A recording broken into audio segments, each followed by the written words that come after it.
debutar en picadors 2 anys més tard, a Cádiz. El 17 de juliol de 1966, el mestre Antonio Bienvenida li donà l'alternativa a Barcelona. L'agost del mateix any es va doctorar a Saragossa davant de Paco Camino i del Viti. Ja aleshores era considerat com una figura del toreig, categoria que ha mantingut al llarg de 18 anys. Paquirri, però, no agradava a tots els aficionats. Pel seu toreig fred, de vegades repetitiu i monòton, era, però, un gran mestre dominador d'una tècnica de primer ordre.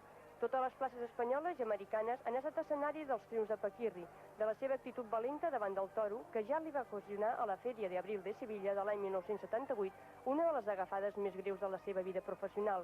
Paquirri va actuar per última vegada a Barcelona el 13 de maig passat. La vida privada de Francisco Rivera ha contribuït també, al marge de la seva gran professionalitat, a fer del torero una figura popular. Després del divorci amb la seva primera muller, Carmina Ordóñez, en qui va tenir 2 fills, es va casar a l'abril de 1983 amb la cantant Isabel Pantoja. Aquest va ser el casament de l'any. De la seva segona muller té un fill.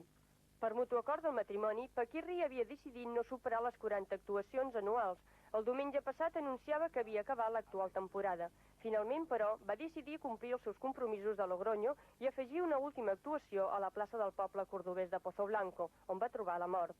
Una estricta professionalitat i una gran confiança en les seves facultats el van dur a Pozoblanco. Linares va ser la tomba per Manolete. Ara, Pozoblanco ho ha estat per Paquirri.